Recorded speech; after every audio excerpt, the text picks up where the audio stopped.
What does it take to make workshops work? And how can we facilitate collaboration that sticks and leads to results? My name is Miriam Hackness, and with the Workshops Work podcast, I'm on a mission to find the magic ingredients that make workshops work. Today with me on the show is Markus Grau from 10,000 Hours, and we are talking about how to guide groups through difficult conversations as a facilitator as opposed to a consultant. So stay tuned. And by the way, if you don't have pen and paper at hand to take your own notes, why don't you just enjoy the show and then visit workshops.work and download my free one-page summary. Hello, Markus. Welcome to the show. Lovely to be here. Thank you for having me. Thank you for taking the time. And I'm excited to explore all the different topics today.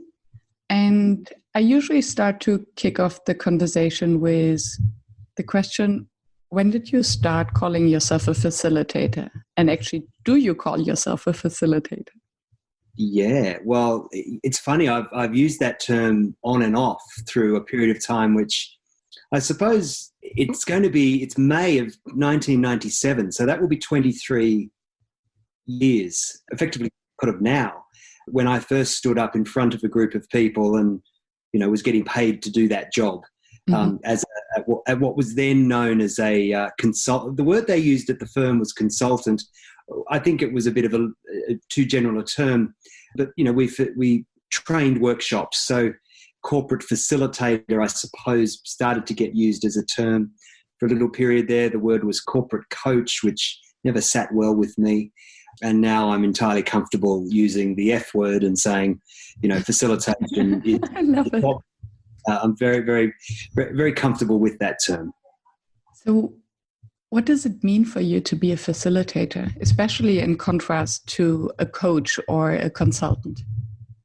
The group is the unit of analysis for a facilitator, whereas a coach will, and again, these are just obviously, woolly categories that we all have to construct for ourselves to organise things. But when I think of coach, I do think of individual I know as well. They're a team coach and an individual coach. And I think for the sake of facilitation and giving it a territory to sit in, I like to think about it as it's about the group. It's about group dynamics and the life of groups and everything that groups can do together. Yeah. If you were a hashtag, what would you give yourself? This is, I struggled with this question let me say hashtag thoughtful candor. And the two parts to that is I like to do facilitation work where you can direct attention to things that maybe the group is trying to avoid or working to not locate their energies. Is there to check to make sure we're not being reckless and abrasive for its own sake or overly interventionist. I think, a bit like they say surgeons like to cut. I think facilitators like to speak. And I think one of the tricks, if it's a trick, or maybe it's the better word would be to say, one of the elements of sophistication is, putting away the scalpel, as it were, for a facilitator, which is to actually slightly when, you have 9 different things you thought you might say. So that's the thoughtful part.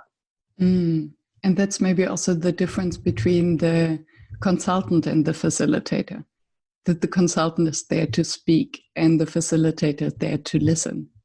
Yeah, I think consultants have an interesting pressure on them. They're hired to come in and, fix something. I think a consultant wants the group to leave feeling impressed with the consultant. I think the facilitator wants the group to leave feeling impressed with the group. With themselves. Maybe a consultant displays prowess, but a facilitator deploys prowess.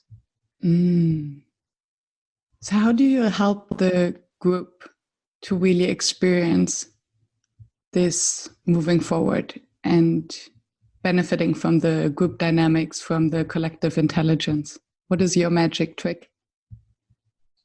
Well, if it was magic, it would work all the time. I wish it were more.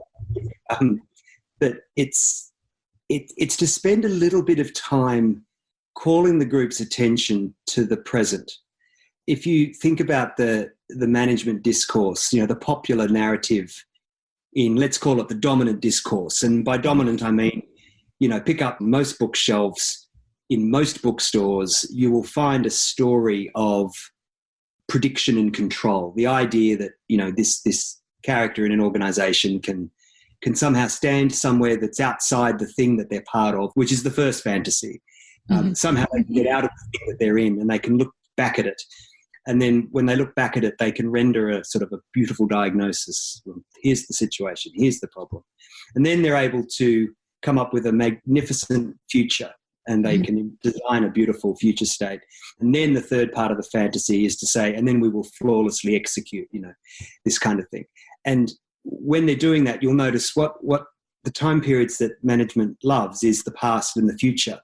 So we're very good at looking at what did happen, and we're very good at talking about what's going to happen. And if you play with that for a little bit, you sort of realize it's quite wonderful. It's quite clever because they actually don't have to do anything. Because if you just talk about the past, well, there it is, it's done. And talking about the future leaves it in the abstract. So you're left with this lovely thing to say we can occupy ourselves with discussion about the past and the future. But the minute you say to them, I'd like you to talk about what's actually happening here and now. I'd like you to talk about the crossed arms that Amy is displaying, or something about, Jeff keeps sitting back on his chair every time Richard speaks. And that feels, that's dangerous, that's risky. And so again, that's why we've got to be thoughtful and careful about these things. But I want to bring the group's attention to itself, and to do that in the present moment is useful. And sometimes I'll do it just by saying, hey, did you notice what we just did in those last 10 minutes or 5 minutes? And this makes me wonder, do you think that this facilitation and this role that you just described, is it something that managers actually need to learn so that they can facilitate the process? Or do they in fact need this outside person to reflect what's really going on in the present in the room? Look, not to give you to avoid the difficulty of your question by saying I think both those things are true. Let me go to the first part. I think facilitation as a skill for managers is where presentation skills was 25 years ago. So, you go back and you go, why do you go to a training course at work? And really the first thing that took us to training courses at work was computers. That was really the first time adults went back to school. Really think about it. You graduated, you had your degree, you went to work, and that was it. And then, PCs came along and suddenly the workplace said, we'd like you to learn something you didn't know before you got here. So go and learn, how to type, go to learn how to word process and spreadsheet. And then you might say, well, what was the next thing that started to happen? And of course, there was all the team building movement of the T groups and the encounter movement in the sort of 60s and 70s. But if you think about skills that got taught, the idea that you got taught to do your presentation, that's quite a new idea in, the idea that it was a thing to practice.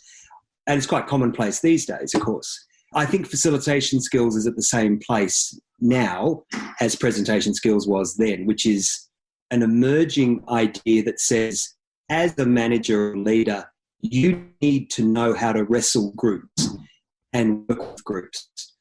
And if you look at all this agile and stand-up and all hands and, whiteboards and human-centered design and activity-based working and all these lovely, energetic, group-based working processes, well, facilitation is just sort of baked into them. Now, that doesn't mean there isn't a time when you go, we need a third party to come in, because maybe there's a ability they have that we don't have. They're just more sophisticated at the craft. Yeah. And maybe we go, look, this is a delicate territory to explore, and the people in the conversation are in the issue. So we'd like to invite the third party to at least give us some semblance of you're never really impartial, are at least moved from the day-to-day of the issue that they. Yeah, and especially in these meetings when everyone is involved and has stakes, then it makes sense to have the external view to guide through the process. And before getting deeper into that conversation, I would like to ask to come back to the facilitation and to link it to the name of your company. So your company is called 10,000 Hours. Yes. Do we need 10,000 hours to learn facilitation skills? So I know this one is a topical debate. So in Anders Ericsson's work that Malcolm Gladwell sort of popularized, but didn't do the work, he just wrote about the work. Mm-hmm. The idea, it wasn't the number. I think the number's elegant because it's a lovely symmetrical, big fat round number.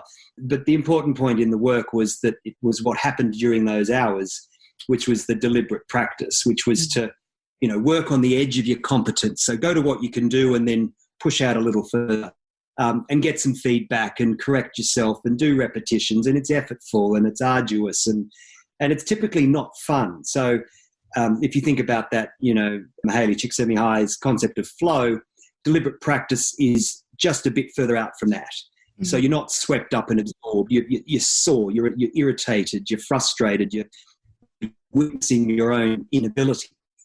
But, if you're dogged enough, you stay there during that discomfort to develop. So, how does a facilitator do that, right? So, and I think, psychotherapy is probably, 5 or 10 years ahead of our field. And they've been working on the idea of deliberate practice for psychotherapists to go, how do you get better? So when you do your supervision, should you be watching a video of yourself from a recent client engagement and then having the group watch that with you and critique it and comment, and then having you role play other alternates and do some repetitions? And so, maybe being a great facilitator does take a number of years. I know I see a lot of differences in my own practice now in year number 23. Then there's no way I was thinking like this, 10 years ago. No, I look back and go, wow, I didn't know a lot of things that I've come to appreciate with time and with, just more and more exposure to more and more groups. Yeah. What would you have wished to know before? The importance of appreciating the local context of the group with whom you're working. I think as I got going and, it was, because I started in training, as all good trainers, you start in your content. So you're learning content of what you're teaching, and, facilitators let go of content as they move into that style of work. But I don't think I appreciated the value of really, really understanding the particular nuanced context of the group. And that's, the personalities in the group, the context that the business is in right now and the pressures that are around them. And so instead, I suppose I stopped at a fairly coarse-grained local understanding. I'd say, it's a bank.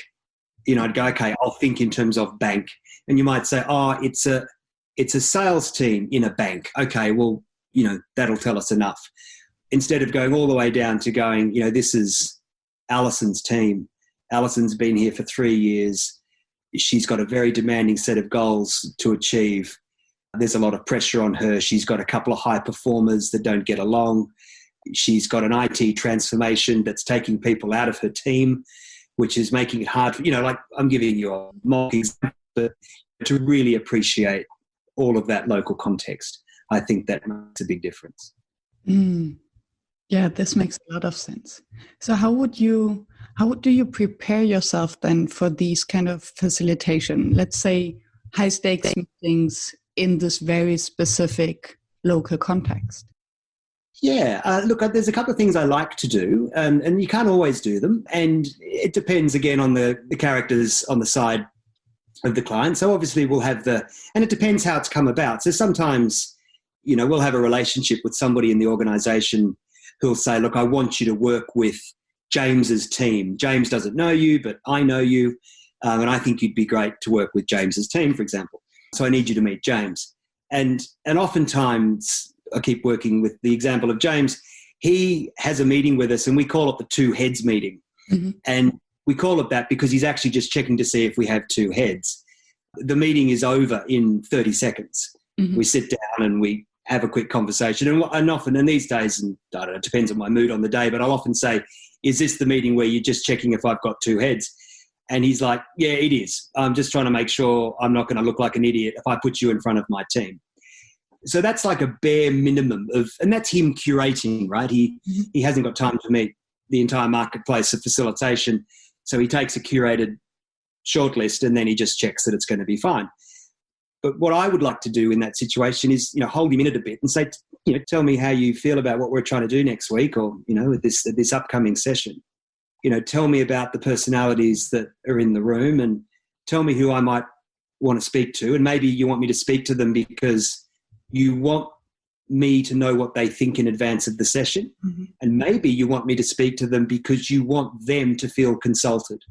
And maybe I don't need their content, but he needs to show that he included them in the preparation for the event. So I'll always welcome any of those conversations that I can have. In some instances, I'll sometimes say, hey, can I join your team meeting that's coming up? Can I dial into the call and talk to the team for 15 minutes when you next gather with those individuals? Are there any current corporate slide presentations or market briefings that you want me to read to make sure I've got the lingo or the shorthand or the jargon of what they're doing? So they're all the things that help me feel ready. Well, as ready as you can be, knowing that, you're going to strike a match on the start of the thing and goodness knows what's going to actually start to catch a light from that process. Yeah. I like that you mentioned the jargon or the lingo and that you try to familiarize yourself with it, because then I can imagine that it helps you to align with the team once you're in the workshop, in the meeting on a totally different level, because you speak the same language and you become one of them. And this might avoid also getting lost in translation maybe, although you all speak English, but sometimes it's these small words and the meaning to these words that will make all the differences. I think so. Jargon is a way to show membership, right? It's a way to show that you belong to a tribe because you are literate with the language that they use. And so I think the highest praise that we as facilitators can get is when people in the group say to us, when did you join our firm? And I'd love it when that happens. They just go, oh, wow, you seem to know our history and you know about our projects and you know the names of our projects and you know that they're 6 months behind and you know that Alison loves skiing and, whatever it might be.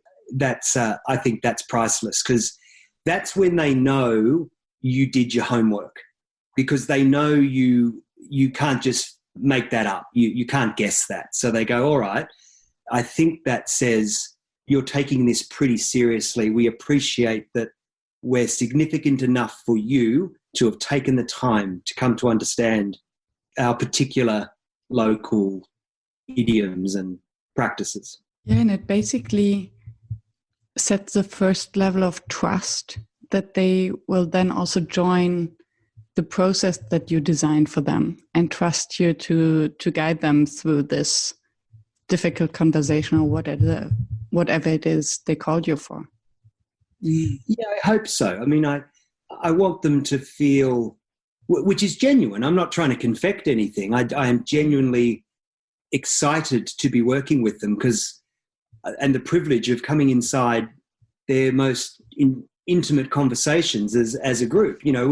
When teams invite you into this intimate space, it's a backstage area for them in their world, and you get exposed to some of the most precious things they may ever say to each other, and it's a very privileged position. And I think I feel very fortunate that, because we get vicarious employment in these organizations for a couple of days. And that's a very special privilege, because for 2 days you're working in an airline, and then a day later you're in a bank, and then at the end of the week you're at a pharmaceutical company, before the following Monday you're out with a software design firm. Yeah. You're no one else. Very few people have careers like that. And it's not just like going into those different firms to help them with their office fit out or their technology, but it's going in there to say, hey, let me sit with you while you talk about some of the hardest things you're trying to solve. So I want them to know that I recognize that privilege of being in that environment, and it matters to me that I do a really good job and that I convey that through my preparation. Yeah. On your LinkedIn profile, I read that you consider yourself as the guy who stands in front of the room. And when I listen to your words, I always try to think, okay, are you in front of the room or are you part of the group kind of sitting with them in a circle? So I would be curious, what is for you the difference? What does it mean for you to stand in front of the room? And what would be the contrast being with the group sitting, for instance, in a circle? Yeah, I think the challenge with LinkedIn is to go, look, in the end, that's like a billboard or an advertisement. And I suppose I'm trying to use a language that the marketplace will understand more than my collegiate community, such as would be listening to this podcast. So did you get someone to come in at the front of the room?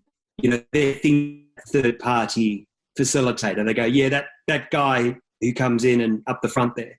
Obviously, you're quite right because, we're at the front of the room, because that's where the laptop is with the slides and the Bluetooth speaker and the packet of marker pens and the jug of water. But as you say, we then set up a circle of chairs in most, not all, but in we set up in circle. So I would, the LinkedIn reference is more to convey an idea in a marketing sense rather than in a professional practice sense. Okay. Because I think especially when it comes to difficult conversations, I can see that the presence of the facilitator, the physical presence, assuming that we are on site and not online, can actually make a difference whether you're standing in front and guiding the group or whether you're physically part of the group by, for instance, joining the circle. So maybe you have different situations in mind where one versus the other would make more sense. I think, there's a variable, right? So the variable of where do you locate yourself relative to the group in the room? Mm-hmm. So I think that's a facilitated variable that's quite rich. So, there's no question if I want to, I'll give you an example going the other way. I might be sitting in the group, in the circle with the group, and we're working through things. But obviously you have to be mindful of the practical logistics of the day and that, a third of the group need to leave at 4:00 because they have to get to the airport to catch flights. Again, let's hope that happens again at some point. And, I have to be mindful that at 3:45 in the afternoon, I'm going to need to make some things happen. So I might come to my feet and I might move my chair out of the circle and I might go to the flip chart or start to direct some action potentially. So, and at other times I'll sit on the side of the circle. I'll try not to sit. Sometimes end up sitting at the top of the circle because the group has left that space for me. But I like to experiment sometimes with, if we're just coming back from a break into the next thing in the group discussion, well, I'll put myself at an odd spot around the back edge of the circle, so to speak, and just, again, let the group play with that. So I think where we put ourselves in the room is the thing. It's worth thinking carefully about that. Yeah. Hi, this is Andrew. I'm a facilitator and head of customer success at Session Lab, the dynamic workshop planner tool. More than 30,000 facilitators, trainers, and coaches use our workshop planner tool and save time and effort in the design process. So, how do they do it? Our drag-and-drop agenda builder makes it easy to transform your ideas into high-quality workshops, and the timing of your agenda automatically updates when you make changes. You can collaborate in real time with your colleagues and easily share professional-looking printouts with your clients. And if you need inspiration, you can check out our library of more than 500 activities and exercises and simply drag the ones you need right into your workshop agenda. So check out Session Lab to save time and effort in your workshop design process. And now get your first 2 months of Session Lab Pro absolutely free at sessionlab.com/workshopswork. And I would like to come back to the high stakes meetings, because the way how you described how you prepare for a group and that you learn their lingo and you really familiarize yourself with the culture of the organization, it sounds like a happy meeting, and then you do the workshop and you guide the group and everything is beautiful. In most of the cases, actually, they hire an external facilitator because it's either at high risk or there's something at stake. So how do you deal with conflicts in a room? So you are familiarized with it. You know about maybe differences in hierarchies or issues due to big personalities. Yeah. How would you confront the group with it? Well, yeah, look, again, it's going to be difficult to give a sort of a single sweeping strategic answer. When that happens, do this. We're all trying to stay alive in our process. So what I find seems to work is to spend a little bit of time talking about depathologizing conflict. And what I mean by that is being able to conflict and survive, and just talking about that in the abstract rather than focusing on a particular conflict the group has, although we all know what those things are on any given day, but to talk about the idea that conflict is generative and that being in an unpleasant process isn't a reason not to do it. So, if you like, we want to acknowledge up front, we're going to dislike this and do it anyway. And just to recognize the fact that as we go along here, we're going to hit some bumpy spots. It's going to be tough on a few of us in the room because we're discussing cutting back our spend, and it's not going to be a symmetrical exercise. We're not going to ask everybody to take out 10% because we can't bear the difficult discussion of actually what we need to do is, one of you needs to take out 30%, one of you needs to take out 25%, and actually Annabelle over there, she actually needs to expand by 15% because we need to invest further. So that might be the conflict.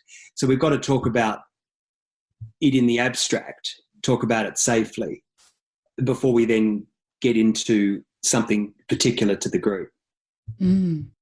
You can even practice. Sometimes I'll say, let's have a practice. Give me an issue you've thought about, but that's a low stakes issue, but there's been conflict.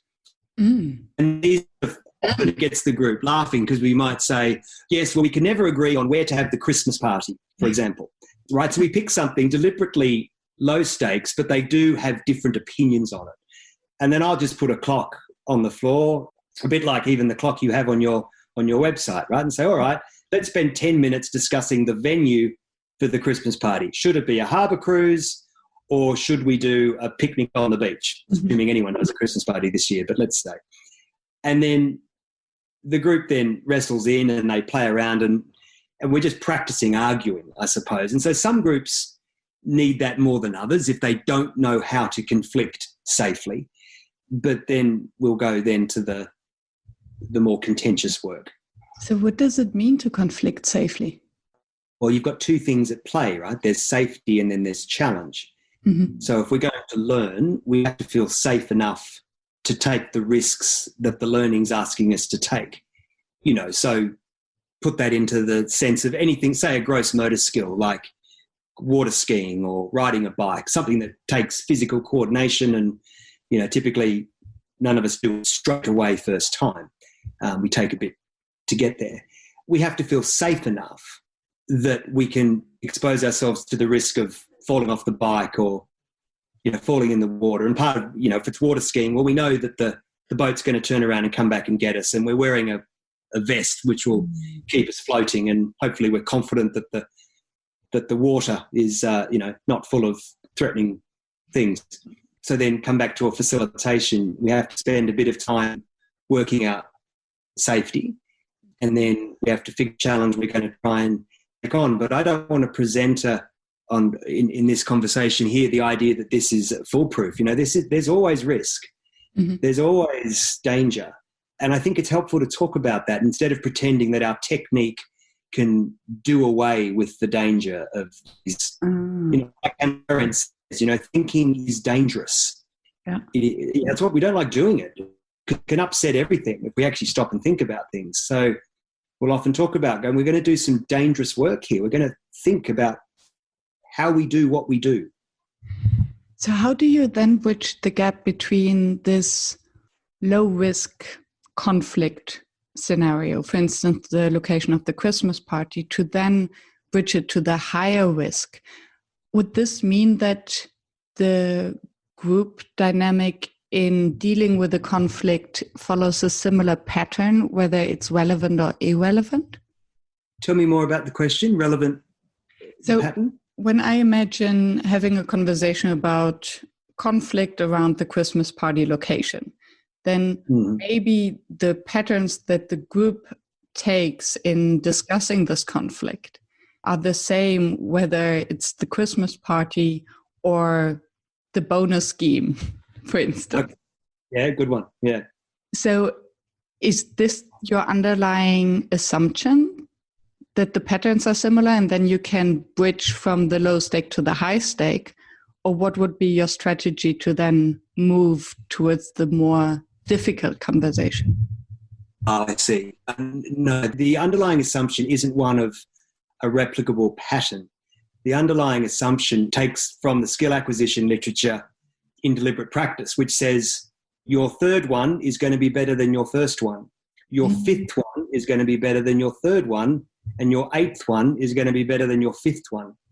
So, it's a bit like Annie Lamont, I think, who wrote about how to write. And she said, shitty first drafts, just write your shitty first draft and throw it away so you can start writing the book you meant to write.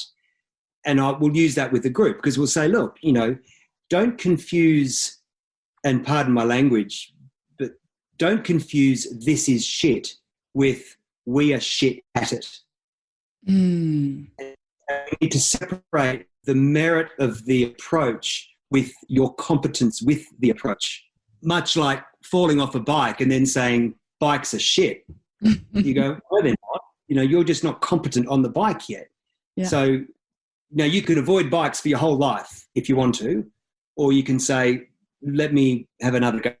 I might start to see the benefit. So the theory is not there's a pattern, because once you cross from Christmas party to the bonus scheme, well, the room's electric, right? Because suddenly, there's the individual in the room who's responsible, who's delivering 70% of the financial performance in the group, but is being asked to share in, 1/7 of it. And so is rightly aggrieved. And depending on their level of, say, trait agreeableness in a factor 5, big 5 logic, will depend how quickly they will state the central issue into the room. So sometimes the room just erupts straight away because, let's call him Greg. Greg says, well, it's pretty simple. I might be 1/7 of the team, but I'm 70% of our success. And I don't think it's fair that I only get 1/7 of the spoils, But, and sometimes that doesn't happen.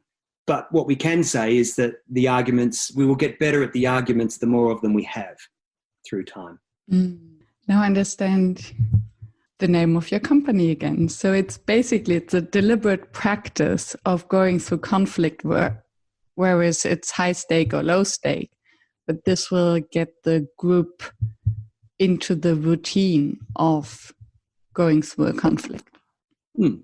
Yeah, less about the tricky technique and more about practicing almost any of the techniques. It's a bit like stop watching YouTube TED Talks on running and run, right? We'll distract ourselves with the search for more insight and more technique when really we just need to put our shoes on and go out the door if we want to be better runners. And, in the same way, we'll say to the group, you want to be a better group, just do more work practicing being a group. And, we're a necessary holding environment sometimes in those early days to give them the necessary support, which translates to the safety, so they can take on the challenge of arguing together and being able to do it in a way that doesn't destroy things. Now, again, a little asterisk there that says you never quite know. There's always risk. Yeah. So what can we learn from the conversation about the Christmas party location, about the conversation about allocation of bonuses? The extreme, the examples we've got here. But so you might say we learn turn taking, conflictual turn taking. So we might entertain, counter points of view and recognize that we'll do that for a period of time. We learn that time will pass. So we'll put a boundary of time down to say, let's discuss the Christmas party and let's do it for 10 minutes. Mm-hmm. And then I'll literally put the clock on the phone and lay it in the floor in the middle, and they can see it. And that's quite an interesting holding solution because it shows people that time is ticking and this will end. So even though it might be unpleasant, I definitely know it's going to end, and I can see that it's heading towards the end because the time's ticking down. And so we've learnt that we can listen. We've learnt we can take turns. We've learnt we can entertain different points of view. We've learnt that humour might pop up and that might be useful at times. And we've also got to watch that humour isn't a way of avoiding the hard conversation. A lot of teams are quite good at humour and they use it as an avoidance strategy. But nonetheless, that's our job again to keep an eye on that. And so then when we, if you like, put more weight on the barbell, I keep using different metaphors, and we say to the group, all right, now let's go to bonus scheme. So this is heavier now. This is harder stuff to talk about. But in the spirit of how we just went before, let's have a go. So let's hear some different ways of thinking about it. Before we start to debate any of them, let's just hear what the different stances might be, for example. So you clearly define the rules of the game beforehand. From what I heard is, okay, so we did basically the rehearsal, and now let's define the rules. First, we listen to everyone.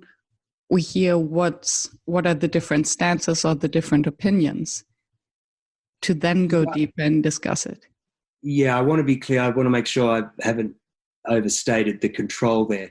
So this isn't a talking stick or someone's got coach, or it's none of that. It's let's go. Let's see if we can. So I might reference what we did in the Christmas party purely because we did it, not that we should have done it. So if it turns out we heard a number of ideas on Christmas party venues, I might remind them of that and said, look, one of the things we just did in the last 10 minutes was we listened to 4 different types of ways of hosting the Christmas party. I wonder if that'll happen here today when we go to bonus scheme. Anyway, let's see. I'll put the clock back down. Let's go for another 10 minutes. And the other thing about the 10 minutes is you get to have a break. You can say, all right, let's have a go now. Then we might have a break, go and have a coffee break or lunch break. And I'm deliberate in that, thinking I know they will informally continue to work through the issue over the break. And then let's come back and have a second run at it. Or we might say, let's come back later this afternoon. When we come back, let's do something different. And then we'll come back to bonus scheme, because I'm also mindful of the group's capacity to realise they're getting stronger through the dialogue and the process over the course of the 2 days, for example. So sometimes you can leave this sticky issue until tomorrow and, they're quite a different group in 16 hours' time. Yeah, makes sense. Thank you for guiding me through that.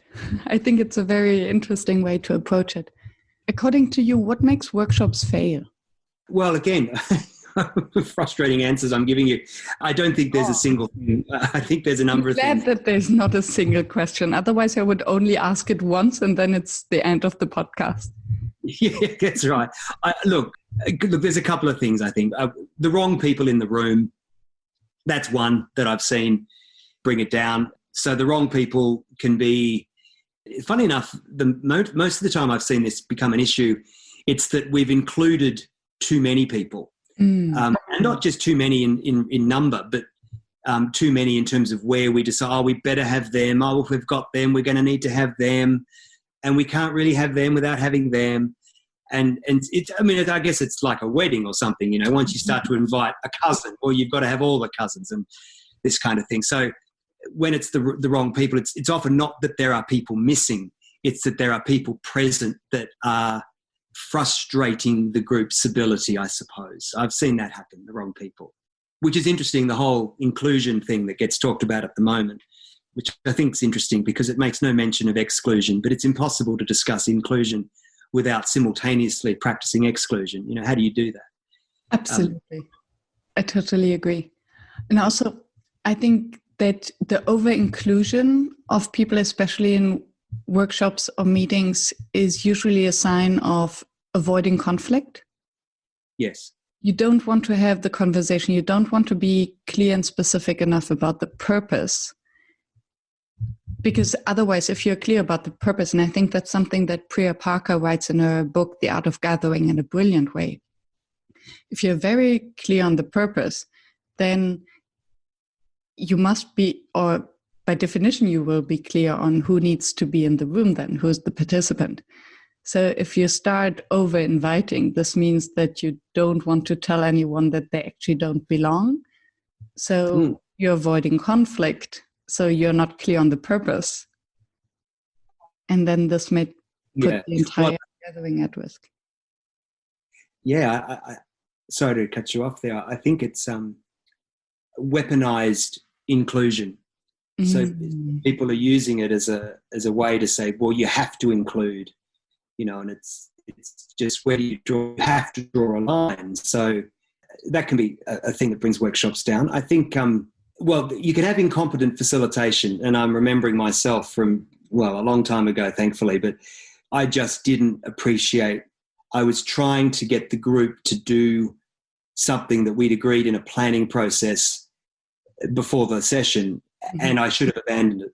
And I didn't, because the sponsor at the time in the planning process was very keen on the process. No, we must do this.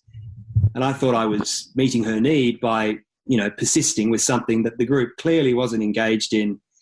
I was losing rapport with the group by insisting on, you know, making it happen. And so incompetent facilitation, I think, can be quite damaged, unless it's really incompetent. I have seen one instance where, thankfully this is not my story of me, but I arrived on 3 of a 3-day event and heard from the client. They said, well, we had someone here yesterday who was so bad that it actually was a wonderful team building exercise because we all came together united in the fact that we hated the facilitator. And we had a lovely dinner that night laughing at how much we thought they were a complete clown and a fool. So I'm not sure what your strategy is, Marcus, but just so you know, that one was what happened yesterday. Good luck. So yes, I think it can do damage, definitely. How did you build on that? So they confronted you with this information. Yes. What did you do with this information?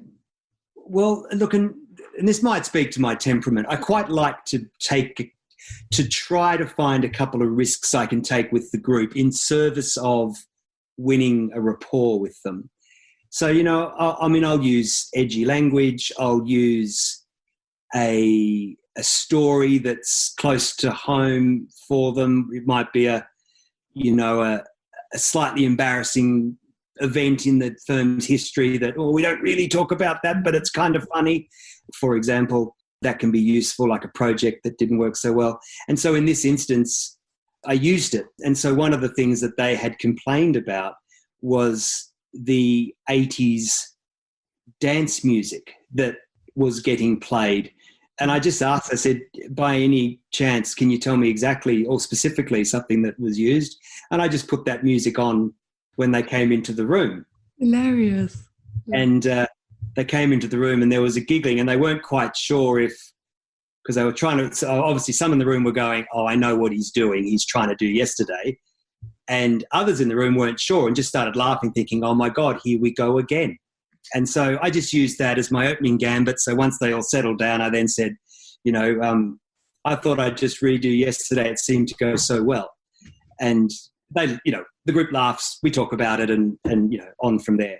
So I've found it quite useful if you can speak to some of the undiscussed or the unspoken things going on in the group or in the community that you're there with. Yeah, in a humorous way and related to their reality. Yeah, I think, you're trying to, what are we trying to convey? We're trying to say to them, look, we're a good character. We get you. We respect you. We're competent. We're going to try and do something useful together. Let's get going, kind of thing. I think roughly put, that's what we're sort of trying to set up with them. Yeah. There's something that comes to my mind that you mentioned in our pre-conversation, that you loved your profession, but you hated your industry. You love the craft, yes. Love the craft, hate the industry. And I think I get a sense now of what you could have meant, but I would love to hear it from you. What is it that makes you so resentful or emotional against the industry? Well, okay, so I've got to be careful how I answer this. So I absolutely love the craft of facilitation. Our industry, however, I'm less fan of. So let's contrast it, right? So if we want to call ourselves a profession like law or medicine or education, then all of those professions, well, first of all, they have a sanctioning body. They have a Royal College of Medicine. They have a College of Law. They have an Institute of Pharmacy. There's a body that sits at the top in the middle that is sanctioning access and making sure there is a necessary hurdle cleared in terms of competence, study, application, practice, continuing education, all of those things.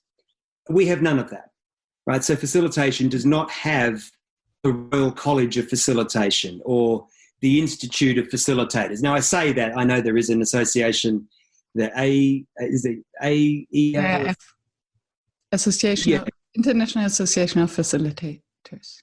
Yeah, which I think is, it certainly feels like a worthy effort to kind of generate something. And I know the coaches have got their associations, but, we don't have a body that can like strike you down and strike you off from practice.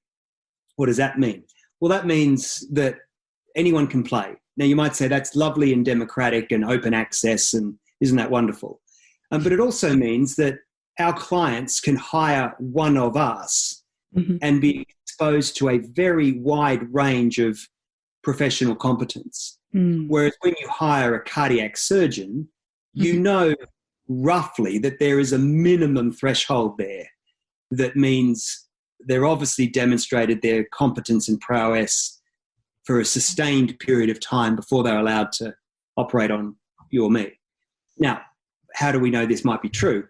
Well, when most facilitators walk into a room, we have 30%, say, of our audience who's sitting, skeptical, cross-armed, cross-legged, looking the other way, dreading what's about to happen, lots of bad memories of unworthwhile facilitation experiences.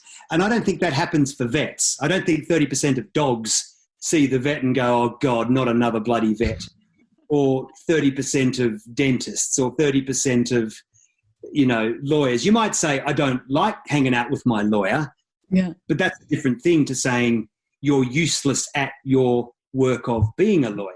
You feel like wasting your time sitting with the lawyer. Yeah. Well, this is it, right? So, now I don't think we'll ever have a Royal College of Facilitation or a sanctioning body because I don't think the stakes are high enough in the scheme of, we're not operating on people or in that sense. But I'd love to think, or I'd like to act like it's true. So, so we, in our firm, we have professional supervision. We do, case-based reviews. We present papers at various communities of practice to continue to push ourselves forward and take it as seriously as we're asking our clients to. They have a right to say, well, what do you do? How do you keep yourself sharp and maintain your professional standard? If you're asking me to, we'll often say we want you to think like a scholar practitioner. So you're at practice, but you're also paying attention to the literature and you're moving between the scholarship and the practice and the scholarship and the practice to enrich your capability all over. And I think we should be able to give a solid answer of credence for them to feel like, okay, I'm in the hands of a proper professional. Because if you ask your doctor, well, what do you do? Well, they turn around and say, well, after 6 years of study and then a further 10 years as a trainee doctor, I've done, and so on and so on. So does that make sense? And that's what I suppose frustrates me a little bit about the industry. It makes total sense to me. And I have a good food for thought now to process what it would mean to have. I wonder whether it's also the part of research that facilitation is something so complex. I think it's in the intersection between communication, between social and organizational psychology. So there's so many aspects that come into that. And it's not just sitting in a circle and having funny discussions, but it's a very fine line between, I think it's a hard skill, facilitation. When you say hard skill, talk more about that. That I see as a craft. So it's not just about the intuition. I think there's the soft part, which is intuition, which is listening to the room, which is having the empathy for the group. But it's also a very clear craft of how to design a process, how to help the group to really open up and to face these difficult conversations. So, I wonder what it would take to have more kind of quality standards in the professional facilitation. Yeah, I mean, and maybe psychotherapy is probably our best rubric with which to look at this. Yeah. To go that field has, worked its way into a fairly sophisticated regime of continuing education and standards, and and it's an ongoing inquiry, of course, and the deliberate practice movement there is start mature and try to develop ways of measuring the effect of their process as well as measuring the outcome of their interventions. And I think for us that would be a similar opportunity, but it begs the question, who would mobilize and coordinate such an endeavor, right? Yeah, true. Good food for thought. Yeah. Well, what would you put in a facilitation school? If you were going to design a bachelor's of facilitation and it's a 3-year program, what do you put in it? If you think about medicine, you go, okay, we're going to do anatomy, we're going to do pharmacology, and the various subjects that come into a medical degree, and they draw a box around it. They say, that'll do. That's what a doctor needs to study.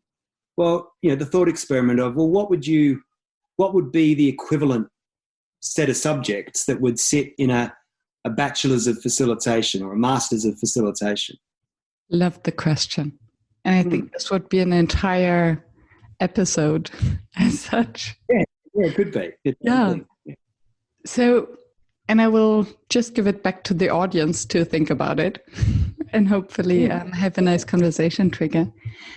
And since we're running out of time, if someone fell asleep after minute 1 of our conversation and just woke up, what would you like them to take away? I apologize for causing you to fall asleep, which would be my... The privileged position that this work affords us deserves, I would say, demands us to be diligent in our preparation specifically for each event and generally across time with our craft overall. And I think the reward will be the richness of the sessions we run and the results we can hopefully bring to bear from applying ourselves in that way. Wonderful. Thank you so much for the conversation. It's a pleasure, Miriam. Thank you for the space to have it, and it's been lovely to share some ideas. Yes, and I will put the links to your company business page and your LinkedIn profile into the show notes so the audience can continue the conversation and reach out to you. Thank you for listening and thank you for talk. Thank you for staying tuned and listening to the show. I appreciate your attention as I know how busy you are. If you enjoyed it, please subscribe and engage by sharing your comments and thoughts, and visit workshops.work to download the one-page summary. I'm looking forward to seeing you back at the next episode, and I wish you a fruitful day.